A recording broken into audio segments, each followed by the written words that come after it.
Hey guys, can you hear me? Yeah, he's just fine. Hey Brinson, Nate, Troy, how are you, my friend? I haven't seen your face for a while. Flip on your video real quick, unless you're somewhere secret.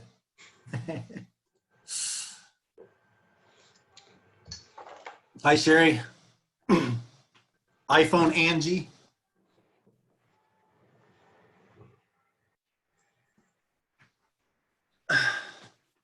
Look at you guys, 7 o'clock straight up. Every day. I love it, I love it. Give it a minute, see who else is gonna pop on. So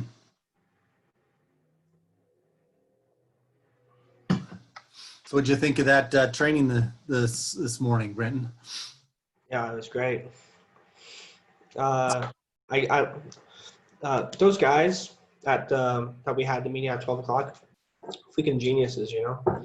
I have this one guy that's dealing with an issue with his he had a repo done, and I'm gonna see if they can do anything about it. I need to talk to him. Yeah, you And brought that up during the call. It kind of sounded like they definitely might be able to, and just have that consultation with them, right? yeah, it seems to be that it's not the credit score though, but it's the debt itself. So I'm not sure if they'll be able to pull anything off with that because I don't know how they pull that information. Uh, that's what I got to figure out, you know. But with that being said, that's good. And then later that day when we had the other training, it was great because I actually got a listing just boosted just like 30 minutes ago before we got on. So Nice, nice. I actually want to talk about that a little bit later, so don't let me forget. To had a good conversation. I want to share that with some of the people. Hey, Brianna. yeah. Hey, how's it going? Good. How are you doing? Doing good. Just hanging in there. Awesome. You busy? Uh, no, it's kind of slowing down a little bit, but that's okay. I'm okay with it for right Ebbs now. and flows, right? Yep, exactly. Were you on the call this morning by chance? I wasn't. No, I ended up taking my girls for a hike and I didn't make it back in time. Oh, at least you're out in the sun. That's awesome. Well, Yeah, I kind of needed it. I did record it. I've got a bunch of recordings from our lunch and learns. I just need to, get the time to get them downloaded into a proper portal so you guys can access those. Yeah, that'd be awesome. Yeah, it was pretty good. So some good little nuggets. Sweet. Hey, Sid. See Virginia on there. So we're just a little bit after 7, so we'll kind of get started. I mean, you guys, if depending on where you're at, if you want to turn on your video, I want to kind of have a group chat today. I've got some notes to guide us a little bit on what we want to talk about. But Eric won't be joining us today. He's had other engagements, so unfortunately, you just got me. I mean, just put myself down there, didn't I? Hey, so one thing Eric and I were talking about that's, I think, an issue a lot of you are dealing with is being overwhelmed, especially the newer agents. Hey, Angie, I see you on there. Sid, there's just so many different directions you guys are getting pulled right now, right? With trainings, with setting up your systems, being new, you got KV Core, you got SkySlope. We've had some trainings on those things.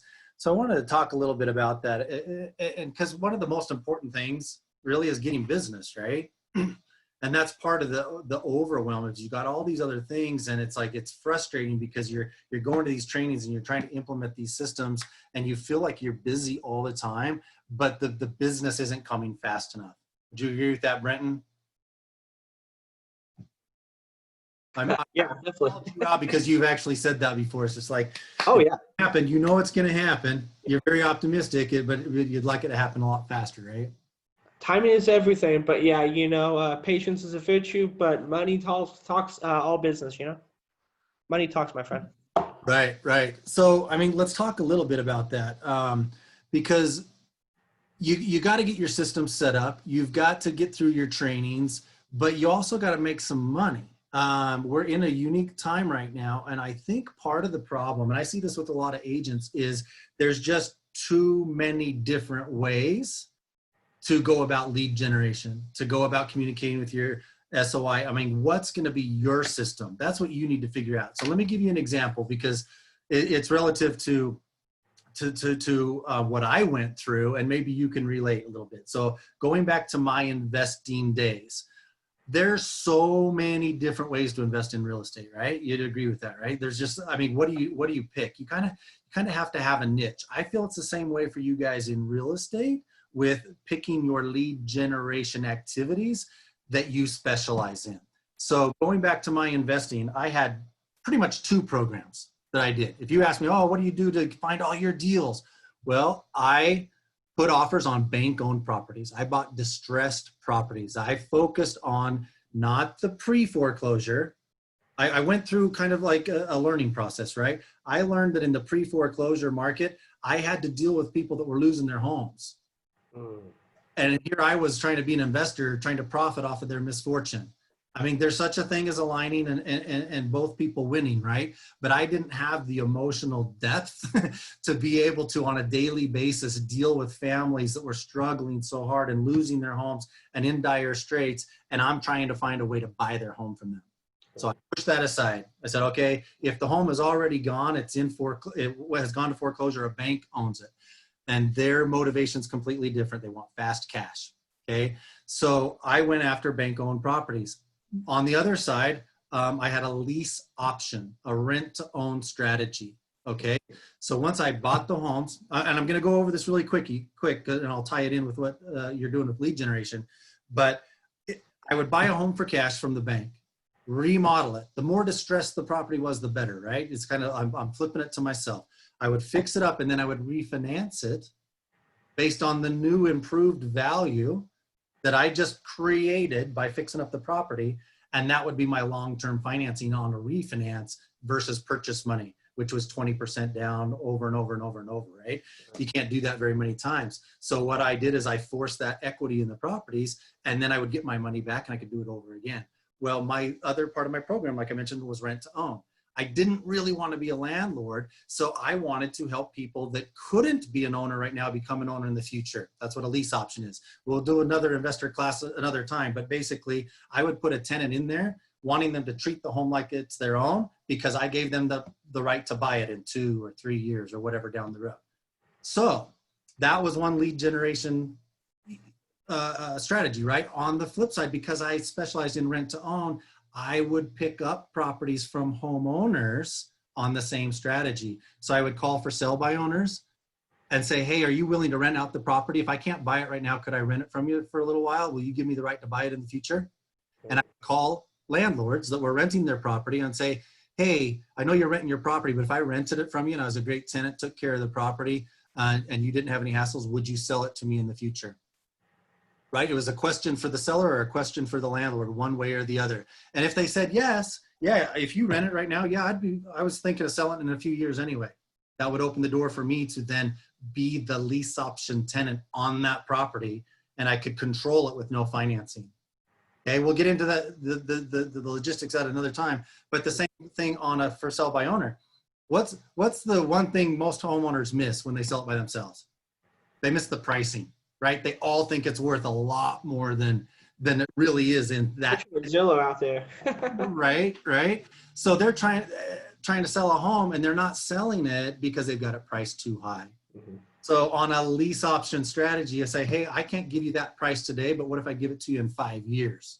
If I rent it in the meantime, okay, that would open the door. If they say, well, yeah, if you're making my payment for me and it's an investment property, they can continue to depreciate it and have tax advantages.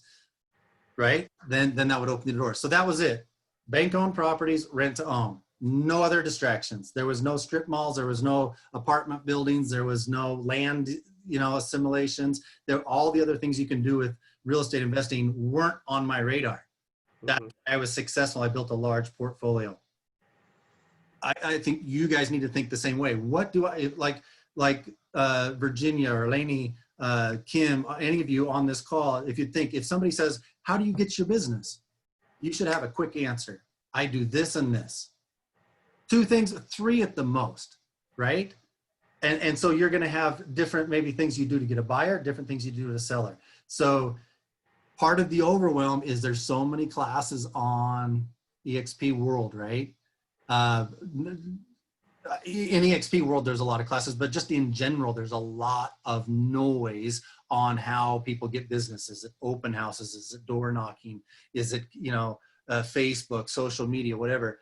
I think part of that noise would quiet down for you guys if you really kind of narrow in on what fits your personality and pick a couple of things, no more than 3.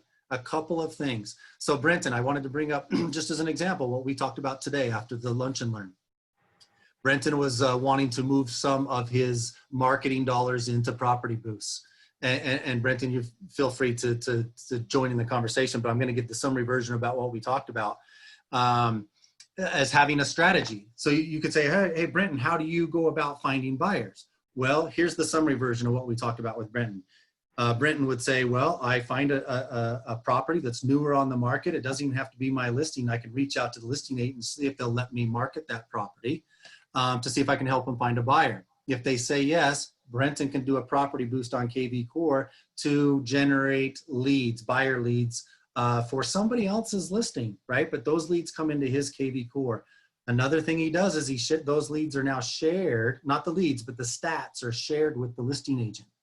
So once those leads come in, part of marketing that property that we talked about, Brenton, is to do an open house. Well, today's a little bit different, right? You can't do an open house. We can't have hordes of people coming through like you used to want to do and have it be a shoulder-to-shoulder venue to where there's competition created. That was part of my marketing plan too. Right? Yeah. The open house? Mm-hmm, exactly. So we tweaked it a little bit, didn't we, today? You have to, it's always changing, right? So why don't you explain to them what we decided would be a good idea for you to do and still do an open house? Yeah. So what we're gonna do is we do the property boost, and then I kind of post a day or two beforehand and say, hey, I'm gonna do open house, but it's gonna be a digital open house. So I'll make sure everyone on my Facebook and Instagram pages know about it, and I'll put out some open house sign arrows towards the house, and I'll just go Facebook Live like on a Saturday, just like I would normally do an open house. I've never done an open house, but I can do it on social media a lot better. So have you guys noticed, yeah, that's great, Brenton. Have you guys noticed that you don't see open house signs out anymore, right? And that's kind of one of the things we talked about is that there's no directional arrow saying open house down this street and turn this way and go here. So that's going to be kind of an anomaly in this market. So if there's open house signs out there, buyers like to go window shopping. They like to drive and look at open houses and go in there with no pressure and go view homes, but that can't happen now. So if traffic goes to that house, one of the things we talked about with Brenton is putting a sign in the front of the house. Instead of open house here, it would say virtual open house and have a link to his Facebook page where he would be doing a Facebook Live walk through the property. Maybe even with your cell number on there, or another way to contact you while you're there. Hours of operation, hours for the open house are 11 to 1 or whatever, you're gonna be there. But the part of that strategy, Brenton, was doing it on a vacant house, right? Not somebody inconveniencing a seller that lives in that house. So that gives Brenton one strategy. So if Brenton said, okay, I'm going to get really good at this. I'm going to really get good at these virtual open houses. And what if you did one every other Saturday? Maybe every Saturday, but just say every other Saturday. That's your strategy. You're not going to get distracted by a lot of the other methods because you've got a program you're working. Exactly. You can't be a crafter of many things and be good at anything. You have to master one thing and then go from there. And being a new agent, it's really easy to see all the little banners of how to get free ads or cheap ads or instant this, instant that. The classics work, but you have to mix the classics with the new generation, how things are evolving. So how about any of the rest of you, Kim, Eric, Brianna, anybody that's on the call that wants to share, what are you doing? If I asked you, what are you doing to find buyers? Do you have a specific program you're working, or is that part of the struggle? Is that part of the frustration? Is there so many things that's distracting me, I'm really not doing enough of anything. Anybody want to chime in on that? Well, that's me to a T. I just feel like there's so many things I could be doing that I'm not doing much of anything. And yeah, you know, I watched a video on how to get buyers, and I did it once and it didn't turn out too good, so I didn't go back to it. But Yeah. you know, I can't do that. And I know I can't do that. I know I got to hit it, and I got to hit it harder. Yeah, that can be part of the frustration and overwhelm, right, Kim? Is there's just so many different things you don't feel like you're making progress in any. And so I think rather than say, okay, I need to time block. If you have 100 things, it's still hard to time block, right? So I think before you time block, you need to categorize your activities. There's certain things that we all need to be better at. And that we need to do, and then there's other things that's noise. So I think the first thing is whittling down your list, whittling down what you're giving your attention to during the day. You can add in things later, right? But for now, say I'm going to pick 1 or 2 lead generation activities for buyers, 1 or 2 for sellers, and that's what I'm running with. Okay, done. I'm going to spend this much time each and every day on those things. Overwhelm should kind of dissipate a little bit, right? If you did that. So now if you want to get really, really good, Brenton, I'll use your example again at open houses. Brent Gove has a great course on open houses that you can take some nuggets from. You might now purposely search trainings on EXP World for those that are talking about open house strategies, right? And you're going to cherry pick. You're not going to try and copy anybody. You're going to come up with Brenton's program. It's going to be a little bit of Brent Gove. It's going to be a little bit of Eric, a little bit of Jeff, a little bit of whatever. And you're going to have your system that you do, that you master. And pretty soon you'll be telling people how what you do that gets you so many buyer leads, right? Does that make sense? There's a lot of classes to choose from. So if you're taking classes pertinent to your chosen niche, it's going to be a little bit easier to fill that calendar with your training. That makes sense? Who else? Anybody else? Who's actually having a success with a certain lead generation activity? I actually did have a success today. I have that sphere of influence, and I mentioned to y'all last week that a couple people unsubscribed. Well, I had 2 people that are looking at my houses, and one of them emailed me today, and I emailed her back, and so I'm looking for a house for her son now. So that KV Core is working good, so I'm not going to make any changes on it. I'm just going to go add more people in there. Awesome, awesome. So since we were talking about buyers, and go ahead and interrupt me, guys, because I don't take a breath very often, but that just reminded me of something else I was talking to Eric about with KV Core, because I really don't particularly like their setup for hot sheets like we have on the MLS. On the MLS, of course, on utahrealestate.com, we have a lot more criteria, a lot more fields to really send a search results to our client that are more pertinent, right? I mean, if you guys messed around much with setting up a automated search for a client on KV Core, you'd know what I'm talking about. It's a little bit broad for me. So as Eric and I were talking, one way to meld the two together is setting up those hot sheets, and Eric's actually implementing this right now, but setting up those hot sheets just to come to you from utahrealestate.com. Or Nate, when you get your license up there, it's going to be something else. But basically the MLS, that's coming to you. And then Eric blocks out a half an hour each morning. Okay. I mean, how many buyers are you working with at a time? 1, 2, hopefully you're working with a half a dozen, but there's not going to be that many hot sheets to sort through, right? So he can copy those MLS numbers, put them into KV Core and create a search result. Right? And KV Core from those MLS numbers that came from the hot sheet from Utah Real Estate. Then he sends that search result from KV Core's website to his buyer. So now when they search those properties, it's trackable. Because on the MLS, we don't know when they're looking at the property. We don't know if they've saved a favorite. We've got to go look at their profile to get any information. KV Core is designed to give us feedback. So that makes a lot more sense to have them viewing properties on our KV Core website, but yet sending them the properties on the one hand, the behavioral analysis part of what KV Core does is great. But if you want to marry together your typical hot sheet from Utah Real Estate and send them those properties, it takes a little bit of time blocking each morning. Take those MLS numbers, create a link to the search results in KV Core, send those to your clients. Now, when they view those properties and when they come back to those properties, it's all logged in KV Core. So that's a great little tip that is working really well for Eric on tracking the activity of his buyers, because you want to be able to have that dialogue with them, right? If you're sending them hot sheets, just hoping they send you an MLS number of something that they like, you're not having a good enough communication with them, in my opinion. You need to be in conversation with them about the properties they're seeing, and the way to help that is to see what they're actually looking at. That's a good little tip there with buyers. Anybody else have any comments on that? Yeah, I have a comment. I'm still enjoying showing houses with the same buyer. I has been with this buyer for about more than just a little more than a month. And with the first contract, there's some issues that we had to cancel that contract. So, but he's still with me.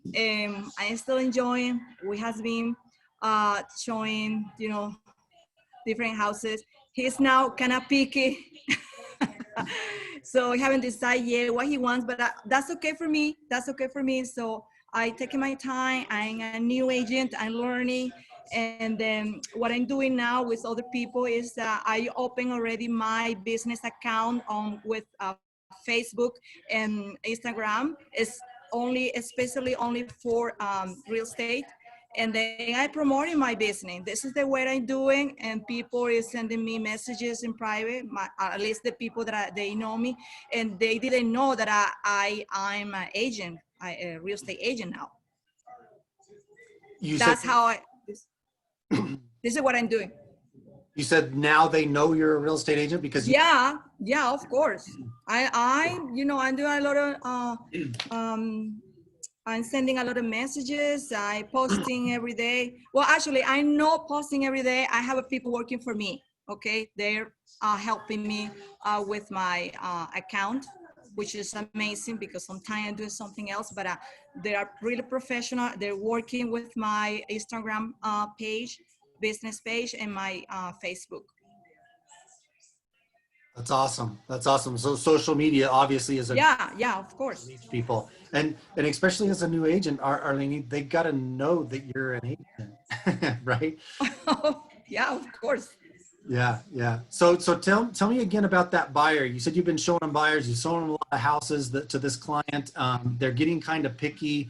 Are you feeling like you're showing them too many houses and they're just not making a decision, or is there not enough to show them? I think maybe a couple of houses for every house. I'm trying to fit the criteria for him. Okay, even though he still he still have something. He still finds something.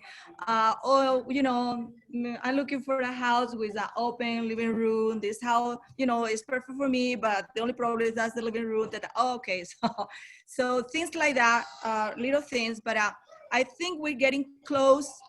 Well, we went today to visit 2 houses, and he was really excited about one of the houses. I think probably tomorrow he said, I'm going to let you know tomorrow. I feel really excited with this house. Okay, so I'm crossing my finger. Good. Well, pay attention to those things. One thing I found with my buyers to kind of move them along, of course, I want them to find the home that they're in love with, right? And I'm not trying to sell them a house. But I find that with some buyers, they'll go look at homes because that's all that's available for them to look at. So if they've already given you input that he doesn't want anything that doesn't have an open concept, an open living room, and you're looking at the property that he wants to go see, and it's just like the last one he saw that he said, no, you need to, and I'm sure you're doing this, but you need to step up and say, hey, now I remember your comments on the last house we saw like that, and this one's just like that. Do we really need to go see it? Or if they mention they don't want to be on a busy street, and they send you a list and it has a property on Redwood Road that they want to go see. Sometimes they don't pay attention to the map or to the location of those homes until they get there.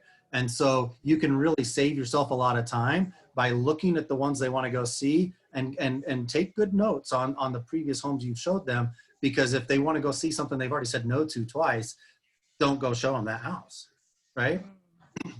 So do you think we need to push just a little to the clients? Because this is what I don't want to do that. I don't want to the client feel like that I'm trying to push. Okay, because I had the experience before buying my own house with an agent. The agent wanted me to buy. Okay, this is the house. We were visiting different houses, and she want me to buy the house she wanted. So I don't want to.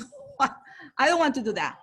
No, exactly the opposite is what I'm saying. I don't want you to push them to a house. I want you to possibly save yourself and them some time by not going to see the same cookie cutter house that they've already said no to, right? If it's on Okay. if it doesn't have the big living room, if it doesn't have the things that they've already said no to on other houses, just, I'm saying, communicate with them before you go see it, because you're going to have that conversation in the living room. So have the conversation before you set appointments about what you've discovered about the house, just to save your time. So it's more or less you're steering them away from another no, and they'll probably agree with you, right? If you point out that that house, doesn't have that open living room, or it's just like a house they said no to, then they're going to make up their own mind. Every client's a little bit different, so just a thought. Yep. Thank you. Okay, so there's other areas that you guys, all of us, I don't mean to say you guys, but we need to compartmentalize our day, right? So that we have balance. It's not just buyers. We're talking about buyers, we're talking about sellers. I made a couple of notes here, but we've got buyers, we've got sellers, we've got our SOI, we've got agent attraction, if that's something you're interested in. Kids, who's homeschooling? Anybody on here homeschooling? Brianna? I am. Am I the only one homeschooling? I know Eric is. I am. Sucks. Yeah, it's hard. Yeah, Yeah. it is hard. Thank God, I'm not in that situation. Jeez. Yeah, it's something that's been forced upon you that takes a certain amount of your days that you didn't think you had extra time before, right? Yes. Oh, you've got to give it to something that wasn't on your list. So can I tell you too, for me, Jeff, the kids only have the attention in the morning time, and I only have the most attention and focus in the morning time. By afternoon, I'm starting to fizzle out. So my biggest issue right now, I know Brendan's laughing at me, but the biggest issue is that I have to fit their schooling in before I can do my stuff.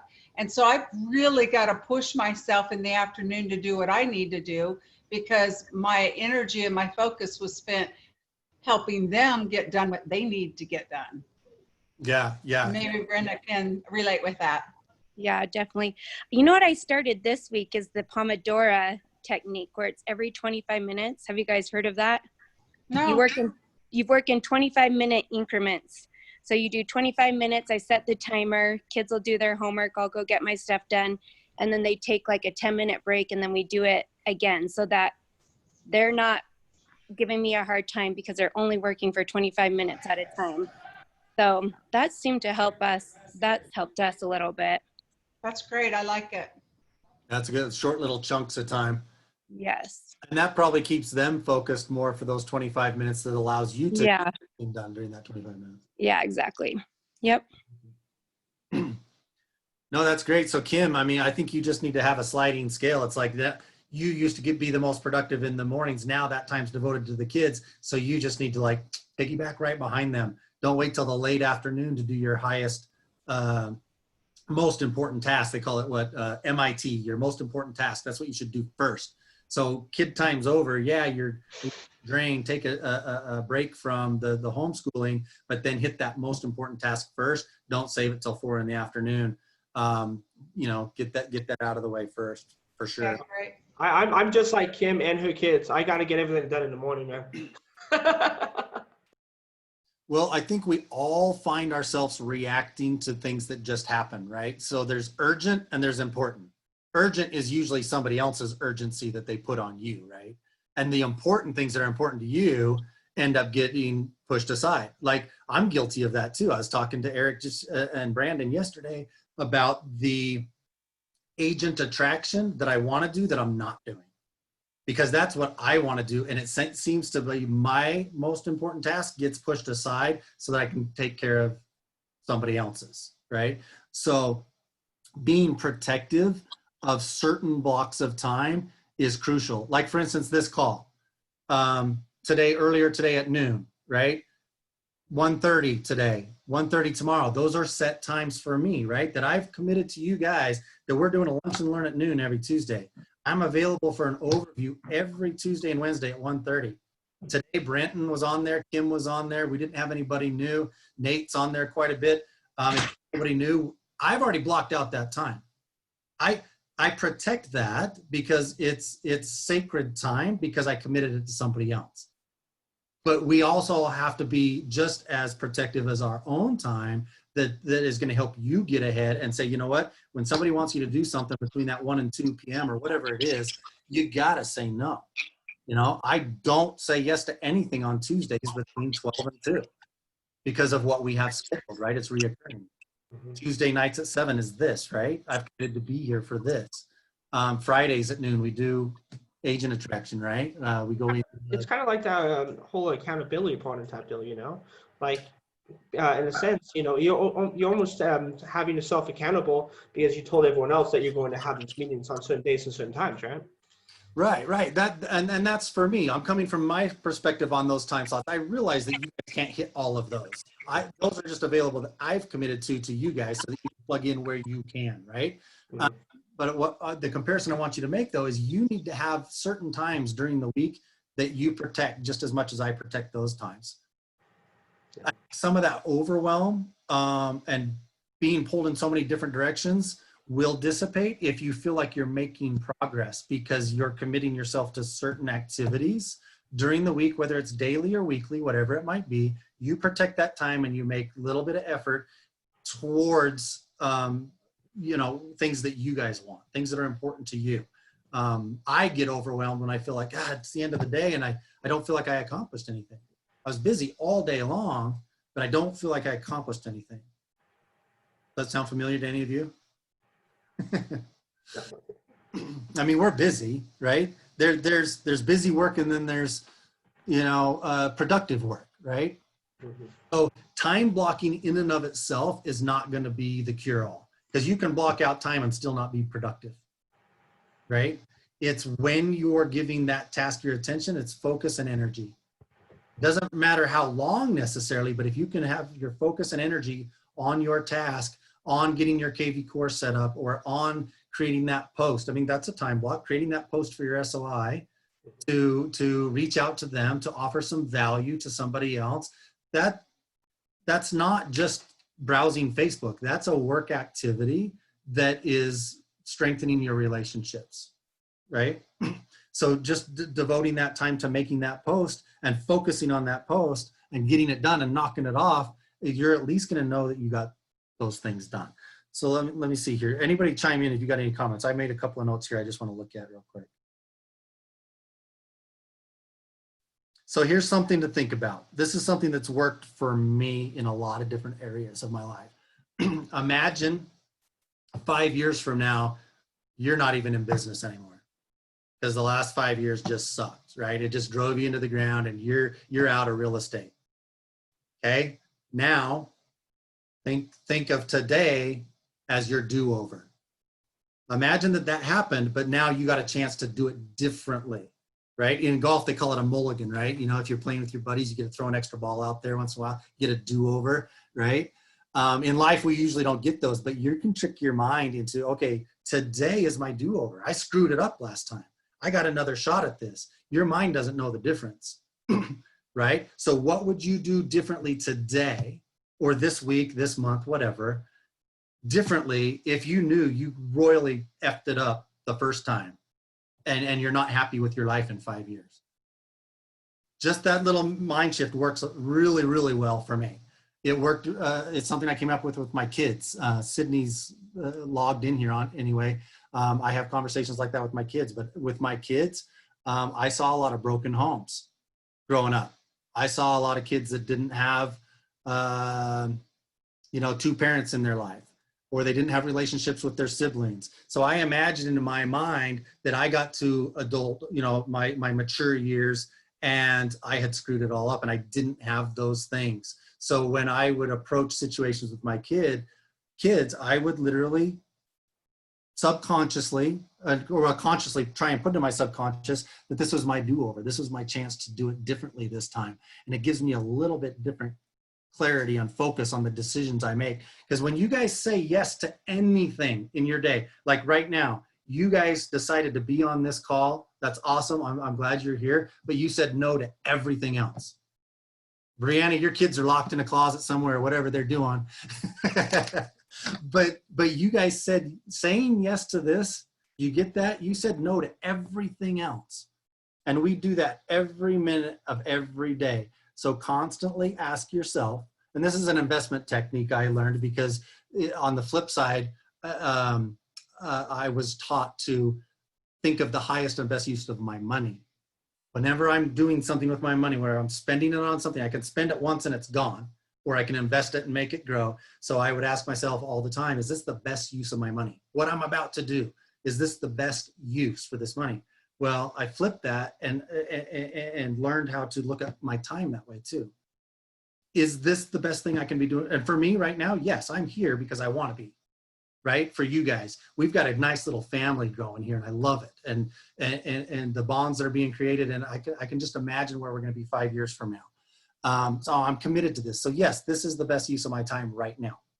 But when you're frustrated with all the overwhelm, it might be because you're not landing anywhere, right? You're looking at this for a little while and then you go check your emails and then you look at the training schedule on EXP and then you listen to a webinar and then you make a couple of phone calls, and it's distracting because there's so much unorganization involved with our activities. I'm talking about myself too.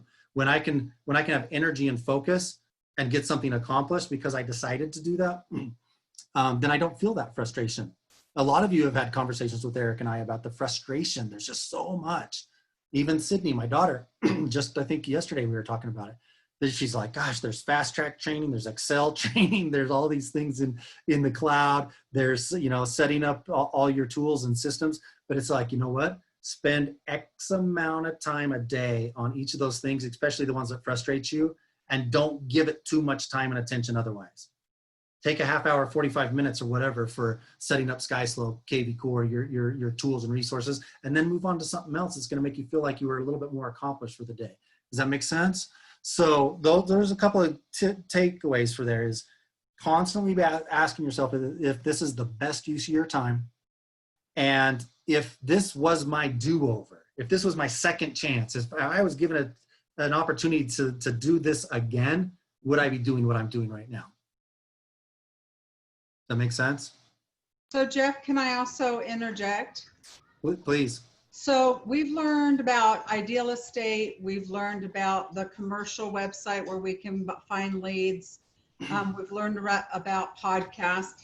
Is it possible to kind of backtrack on some of those things and, like, for example, do a training specifically on how to use Ideal Estate? Do another training on that website that was for builders and commercial properties. Do a hands-on training with the podcast, implementing that. Because I think what, at least for me, I learned something. I'm like, oh, that's really cool. I want to do that. And then we move on to something else. Oh, that's really neat. I want to do that too. And instead of implementing it and learning how to use that tool, I just keep learning new things to do without the implementation side of it. Yeah, absolutely. We can dive deeper on all those things. So here, my intent is not to confuse you guys by presenting all of these opportunities, because they're not all necessarily for you, right? I said, pick one or two. So they're all kind of cool, but everything's cool. That's why they call it a shiny object, right? I mean, listen to any motivational TED Talk. Go to YouTube, or go to TED.com and listen to TED Talks on focus and time management, and they'll talk about this shiny ball syndrome, and we're always, ooh, that's cool, ooh, that's cool, oh, that's cool. So I'm trying to share a lot of cool things that I come across that you guys might be able to implement, but by no means am I trying to imply that each one of you should do them all. Does that make sense?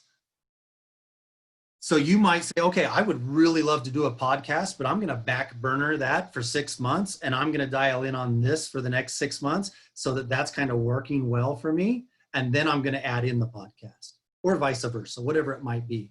So don't get too distracted because there's lots of cool things you can do. Pick one. Okay, yeah, that makes sense. Okay. Pick one or two. I honestly think when it comes to lead generation and getting business, no more than 3. That's why I gave you the example of what I did when I invested.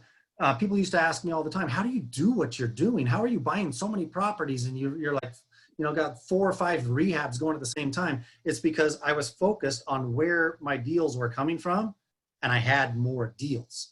If I would have been spread out on a half a dozen or more different techniques to find investment properties, I wouldn't have done near the volume of investing that I did. It's the same thing with our real estate. If you're trying to do the podcast, you're trying to do the new construction, you're trying to do all of that stuff that you just mentioned, they're all going to move very slowly. But if you pick a couple of them, you're just going to, you're going to really make those home runs. Kim, I also want to chime in. Jeff also has recordings of all of our Zoom calls. So if you ever want to watch something over again, we can always send it on over to you, and you can kind of refresh. Sweet, that'd be awesome. Right now I have them all in my Dropbox folder, and they're sometimes like for instance, when Josh Metal did his first training, my Zoom call is 3 hours long because there was like 15 minutes of it just recording before we got started. Then there was his presentation. Then it never got shot off, or there's another 20 minutes in between his presentation and Eric and I doing the EXP overview. And so we got into that. And then there's another 5 minutes at the end. So anyway, it's this great big huge file, right? And this is just time, and again, priorities. I need to get those kind of like chopped a little bit better. And then I will get them either on a YouTube channel, a YouTube page, whatever they call them, or format that's easy for you guys to go and just search by the date and the topic that we did them on. Okay. I've recorded a lot of the overviews Eric and I have done. I've recorded most of the lunch and learns. The ones that didn't get recorded right, we'll do again. Like even this one today on credit restoration. It's a great tool for some people, not for everybody. I kind of have mixed feelings because I'm a landlord, and so I put myself in the receiving end. And some of you that weren't on the class don't know what I'm talking about, but the credit restoration is basically where they wipe the negative things off of your credit to help your score get better and to help you actually qualify for financing. So some people have things on there that were years ago, right? And it's showing it's been delinquent for 36 months. And some things are fraudulent, some things are identity theft, some things are overcharges that shouldn't have been on there. So that's what we did our training on today if you weren't there. And yes, I recorded it, so I'll figure a way to get you a copy of that. But the reason I say I have mixed emotions, because as a landlord, if I'm looking at somebody's credit report, I'm going, oh, cool. But if they had just had it wiped of all the stuff that now isn't painting an accurate picture, it's like, am I being tricked a little bit? But then I think about it from the other side, and it's like, what a great tool for a buyer to get a new. I mean, Lynn and I actually called our company New Start Properties, because when we were doing the lease options and the rent to own, we were helping people get a new start, right? But what a great tool. If you have all of these derogatories on there that do get turned off, you're able to get into a home. And then, yep, some of those are going to re-report, right? And they're going to show up on the credit report in the future. But all of those late payments have already come off.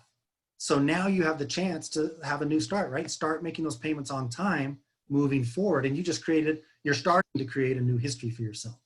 So I look at it both ways, right? As a landlord, it's like, am I really seeing the full picture? But as helping somebody get a better lot in life and get away from their past, I see it as a great tool. So make your own judgment on that. I think it'll be great for some people to get into a home that otherwise didn't think that they'd be able to. Hey, Jeff, can you guys hear me? Yeah, Angie, go ahead. I was just gonna say, I have a book that I write all my ideas or the things that, you know, all the things that you get taught over the years. I just write every good idea down. And then I decide, okay, am I gonna focus on this one? Is this the one I wanna learn? Try to make sure that I do it for a good 3 to 6 months and see if it's actually working, if I enjoy it, if I'm good at it, you know, that kind of stuff. But Mhm. I feel like there's a lot of, like you were saying, noise. So like even learning all the new EXP stuff, yeah, and I will say it's a lot to learn for sure. So if I get frustrated, what it comes down to really is if I do get frustrated, then I'm like, I'm gonna take a break and really I'm just gonna go talk to somebody, because even without all the noise, it's like really that's what we need to be doing, is just talking to people and just saying, hey, I'm in real estate. Is there anything I can help you with? Like, how is your day going? You know, I don't know. I just find that sometimes keeping it simple is like sometimes the best thing. Yep, notebooks are great. I do the same thing. I've got stacks of them. You can't really try and remember all your ideas and still be creative and productive at the same time. Because, you know, if you don't write it down, Angie, right? The reason you do that is because it's fleeting, right? You know, 10 minutes later, 15 minutes later, you knew you had a brilliant idea, but you can't remember what it was. Yeah. So Yeah, for sure. brain dumping it and writing it down and putting it in the notebook, that's great. You can go flip through your notebook anytime you want and kind of refresh your memory, but it allows you to set that aside and then concentrate and be a little bit more focused on what you're supposed to be doing instead of this, oh, someday I'm going to do this. It's a great idea and it might fit in your life at some point, but every creative idea can't be implemented, right? You have to, Yeah. you have to pick the ones that, that make sense, that are going to be the Yeah. most effective for you. Too many distractions. Yep. Let's see. Another thing to remember when you get overwhelmed is there's really no finish line, right? You're never done. You're going to get certain things done and there's going to be something else to do. So just knowing that you're on this revolving, you know, trip of life, that you're going to make some progress in some areas and then something else is going to get added to it. And there's no end game, really. It's like you're going to make progress in certain areas and then you're going to add other areas into your life. So there's no done. If you can just remember that, it's like, God, I can never finish anything. Well, when would you actually really finish being a realtor? When are you done? Maybe when your rev share surpasses your income and you're done being a realtor and you're living off your rev share. That might be one example. But if you're working your business, you're going to constantly be working your business. That's why I think it's so important to narrow it down to a few things and just excel in those things. For me, it was buying distressed bank-owned properties and being a master at creative financing and rent-to-own. Along with that rent-to-own, there was some seller financing and stuff tweaked in there. But those were my niches. That's what I did. And because of that, though, and you'll find it in your real estate business, other opportunities come along. So when I bought a distressed property and remodeled it, my signs that went up around the neighborhood were for sale or rent to own. I wanted it to be a portfolio property, put a rent to own tenant in there. Hopefully they can buy it someday. And then I'd put another one in there. If they don't exercise it, I would put another tenant in there and I would keep it in my portfolio. But what that did is I had a fair number of people come to me and say, well, I don't want to do a rent to own. I got good credit. I got good down payment. I just want to buy it. It's a nice, fully remodeled house. So I became a flipper by default. Does that make sense? I wasn't really trying to flip properties. I was trying to remodel distressed properties to own and put rent-to-own tenants in there, and I sold dozens of them to people that just wanted to buy it. So that was a byproduct that infused capital into my business that I wasn't really even intended and trying for, but it's because I was focused on what I was doing. Those ancillary benefits kind of like are going to come. So when you're focused on a certain lead generation for buyers and sellers, you're going to come across other opportunities, and that makes sense, I'm sure. So just another little comment there. What else you guys want to chat about? Sorry, I'm a little disorganized today. I didn't realize Eric wasn't going to be here. So I knew that we wanted to talk a little bit about time management and just kind of like getting organized. And I had a couple of thoughts that I wanted to share, but break down those categories that you want to make progress in, like buyers, sellers, SOI, agent attraction, your kids. Exercise is important. Dude, my whole day sucks if I don't exercise in the morning, and I know it. And sometimes I sleep in anyway. But if I can get up in the morning and get a sweat on before I start my day, my whole day is more productive. So that's important to me. and then your social media and that kind of stuff. Those are all, I mean, think about it. If you put an hour to each one of those, that's an 8-hour day. And you know you're never going to have a solid 8-hour day to work on a time block, 1 hour right after another. So by being realistic, you're going to have a half hour, 45 minutes, or Brianna, you're going to have a bunch of 25 minutes, you know, spread out through the day, maybe more in the morning with the kids. And you've got to have open time in between. Don't try and necessarily say, okay, from 9 to 10, I'm doing this. From 10 to 11, I'm doing this. 11 to 12. Part of that time blocking is time blocking a little bit of go outside and take a walk and refresh yourself and get out of the chair. You know, my butt goes to sleep when I sit in this chair too long. You know, I got to get up. My watch tells me to breathe. So anyway, those are just kind of my little tips there, my little comments on that.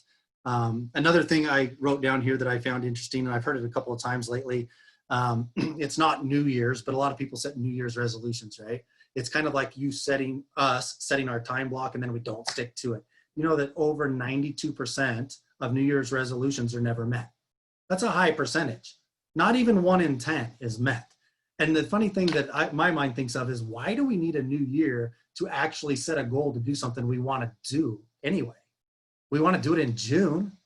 We want to do it in September. Why is it a New Year's resolution? So at any day, you know, think of that do-over. Today's your do-over. What do you want tomorrow to be like?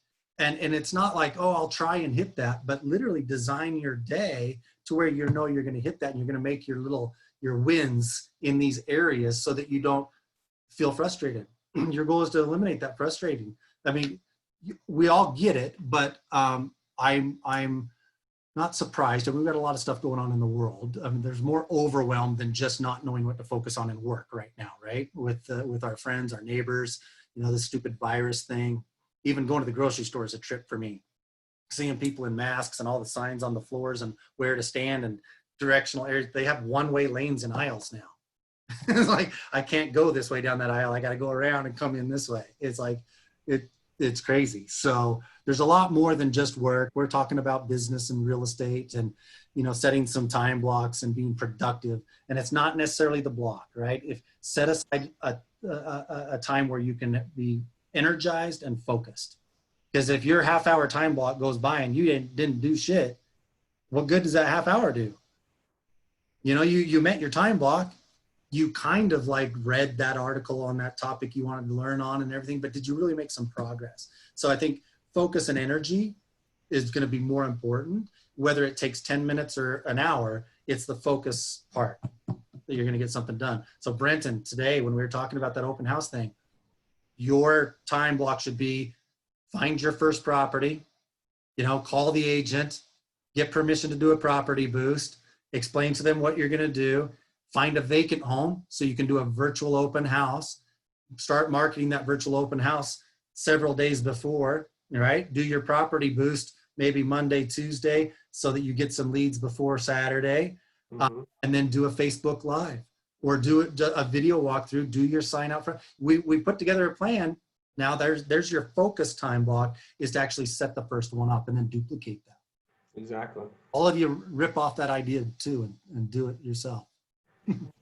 So can I do a plug for the world? Yes. So on Friday, there's a class at 9 a.m. called Managing Your Psychology Through Crisis. And that might be a really good one to invite people to as well. Yeah, I like it. So along that thought there, Kim, that reminded me of something Brandon and I were talking about yesterday, is we all know that we can invite other agents with other brokerages to get a training pass into the world till June 1st, right? All through May. And I've done that and I've sent some out and maybe 15, but I haven't had follow up with anybody that's actually logged in and gone to a class yet. And it's been over a week since they released that and I started doing that. So Brandon's idea was just what you just mentioned, Kimberly. Kim, pick a specific class and maybe tell some of your agent friends about that class. I want to invite you to a class my brokerage is holding on Friday at 9 a.m. on this. And they're going to go, oh my gosh, I need that so bad. Contact me for details on how to get access to the training. What a brilliant idea to narrow it down to the interest in a class or a training rather than, hey, we've got 80 hours a week of live training, come and join us. It's like, they're feeling the same overwhelm we are, right? So maybe that's too vague. Maybe that's too big of a picture. But if you send out an invite to half a dozen of your realtor friends about that specific class and with instructions to contact you on how to attend, then you could send them the instructions that you're going to send them a guest pass. You're going to meet them in the welcome area of the world, and you're going to go to the training together. Isn't that a great idea? That's a fabulous idea. I loved it. We were just brainstorming on some things yesterday, and just kind of came out, and it's just like, it was brilliant. I mean, why hadn't I thought of that before? It goes to that overwhelm. What we were talking about, what I brought up at the beginning of this call is we're all overwhelmed. And some of the agents that have given me feedback on why they haven't attended any classes is because they can't keep up on the shit they're already doing. And so they haven't found time to plug that in there. And that makes a lot of sense. But if an agent can come to a 12 o'clock Tuesday lunch and learn because they're attracted to the topic, or if they can go to a Friday 9 a.m. class in the world because they're attracted to the topic, then you can get them instructions on how you can meet them there for the class. And I think that would be pretty awesome. Yeah, I gotta say, I'm really happy that more than myself saying that they've been overwhelmed with all the trainings and everything, because I'm like, when I got into this and saw everything I have to learn, I'm like, my God, how's anyone dealing with this right now? And I've kept my mouth shut the whole time, but I'm like, it's nice to hear that I'm not the only one with the issues. No. And we don't all vocalize what we're thinking anyway, right? And I'm not saying that everybody's struggling, but I've heard from enough of you that are, is why I wanted to talk about it today. And things like this are really great, right? Because I want to hear what your struggles and your successes are. Like Kim, you just bringing up that class, and that reminded me of what Brandon had talked about, inviting people with the training pass from other brokerages to the world wouldn't have come up if you hadn't volunteered the benefit you see in attending that class Friday at 9 to us.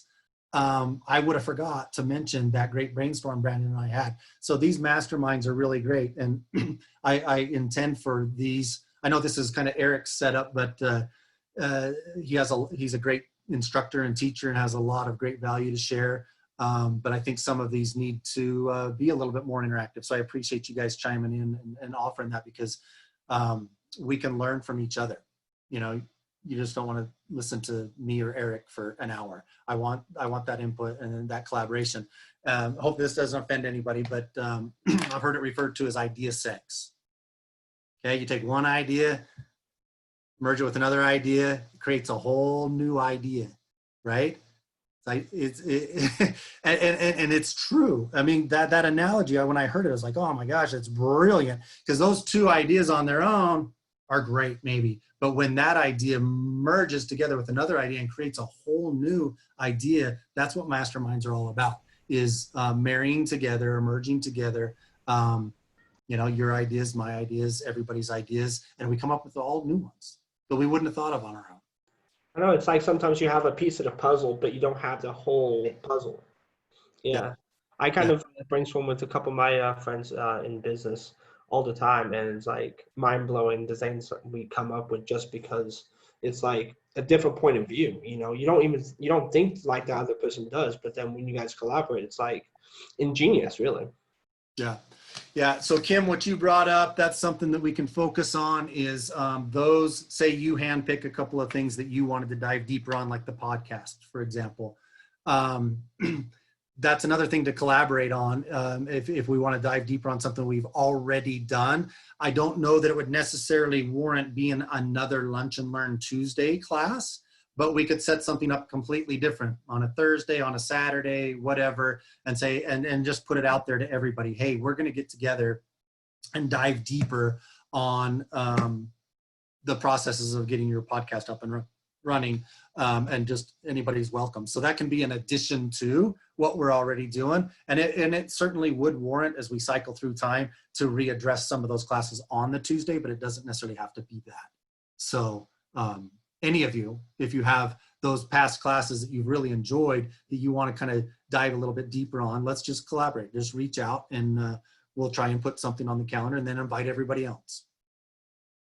Sounds great. Love it. All right, guys, we're at the top of the hour. Anybody else have any comments, suggestions, concerns, successes, anything you want to share before we log off? I have a question.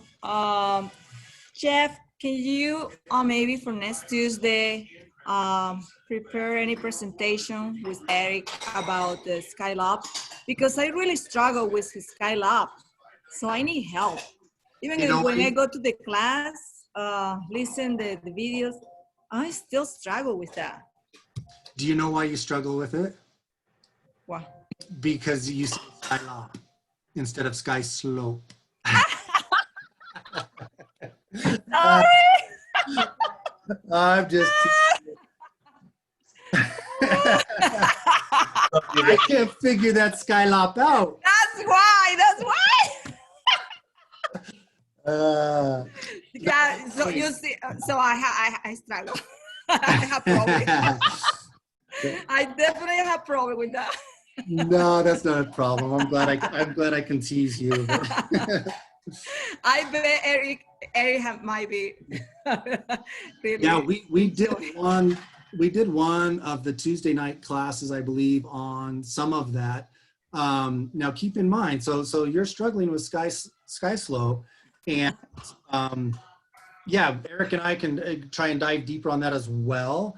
But that would be something that you would time block. It's like, hey, I'm not grasping this, because Sky Slope and EXP, both companies have great trainings on Sky Slope, on the basics, starting with the basics, and then they have an advanced class. So if you go to the schedule for EXP World, you're going to find that throughout the week, there's more than one basic Sky Slope training live class. And the reason I'm pointing that out is I think you should go to a live class, because you get to ask your questions in time.